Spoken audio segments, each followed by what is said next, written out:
Джамиля, скажешь что-нибудь? I wish you health.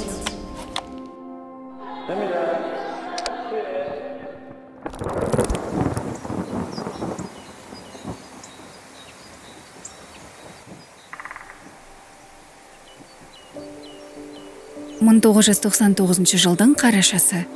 Ол кезде мен әлі дүние есігін ашпаған едім. Сол жылы менің әкем Абай мен анам Айжамал салтанатты түрде некелерін қидырып, отбасылық өмірлерінің негізін қалады. Бүгін сіздердің салтанатты түрде некелеріңіз қиылуы мүмкін. Сіздер адал да игілікті одақ құрасыздар.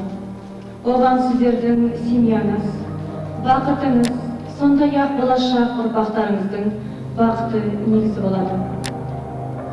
Кілемге жас жұбайлардың атын мақтамен жазып қойып, өткізілетін тойлар есіңізде ме?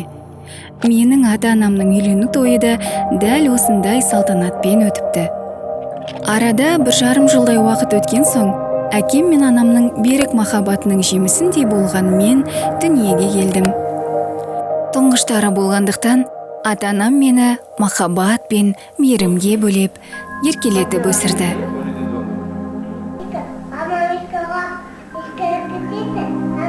Менің ең алғашқы айтқан сөзіме, еңбектегеніме, тәй-тәй басқан қадамыма олар қатты қуанған екен.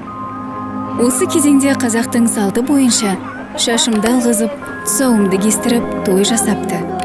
Мынау менің бала кезімде түсірілген бейне жазба. Отбасылық отырыстарда осылайша барлығының назарын өзіме аудартып, әкемнің алдында еркелеп отырушы едім.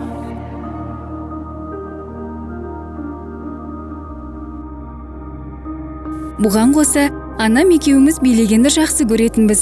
Кішкентайымнан нәзік, ұяң болған соң ба, балабақшаға барғанда да тәрбиешілерім мені ерекше жақсы көретін. Есімде қалғаны, балабақшада жыл сайын туған күнімді атап өтетінбіз. Анам маған сыйлық жасап, басқа балаларды да тәттілермен қуантатын.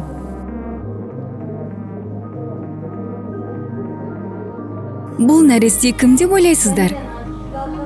Менің сүйікті інім Думан. 2004 жылы ол шыр етіп дүниеге келгенде барлығымыз қатты қуандық. Әкем екеуміз гүл алып, анамды перзентханадан шығарып алған бақытты сәт есімнен кетпейді.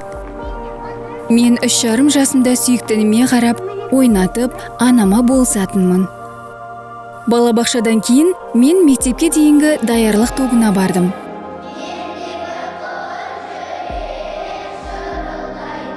Ол жерде Күләш апайымыз жазу сызуды үйретумен қатар көптеген қызықты шаралар өткізетін. Сондай шаралардың бірінде мен мақта қыздың рөлін сомдап, біздің өнерімізді тамашалауға келген ата-аналарды тәнті қылдым. Бұл мен үшін үлкен жетістік еді. 2007 жылы 6 жасымда нөмірі 20 орта мектептің табалдырығын аттадым. Бұл қара шаңырақ мен үшін білім алып, жарқын келешегімнің іргетасын қалаған үлкен орда болды. Мұнда өмірімнің ұмытылмас ең қызықты, ең қуанышты сәттер өтті. Көптеген сайыстар мен олимпиадаларға қатыстым. Сол кезде мені қолдаған, жеңілген сәтімде демеп, қайтадан жігерлендірген ұстаздарыма алғысым шексіз. Джамиля, да, самая нежная иностранка моя, француженка. Очень хорошо владеет английским. Олар менің үлкен өмірге нық қадам басуыма септігін тигізген жандар. Мектеп қабырғасында достықтың, сыйластықтың не екенін таныдым. Сол сыныптастарыммен, достарыммен әлі күнге дейін араласамыз, кездесіп сырласамыз. Мектепті бітіріп әр қайсымыз әр жақта жүрсек те байланысты үзбейміз.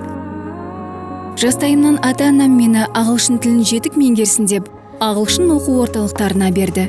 Осылайша оқушы кезімде Ұлыбританияның астанасы Лондонға оқуға барып, ағылшын тілін жетілдірдім. Осының көмегі тиіп мектепті бітірген соң, дәрістері тек ағылшын тілінде оқылатын Кимэп университетіне қиындықсыз түстім.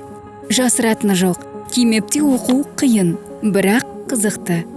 Мен оқуға жан тәніммен беріліп, бар ынтамды салдым. Осының нәтижесінде университетті мезгілінен бұрын, яғни 3,5 жылда бітіріп шықтым. Университет тәмамдағаннан кейін өз мамандығым бойынша Алматы қаласында аудитор болып қызмет еттім. Одан кейін білімімді жалғастыру мақсатында магистратураға түстім.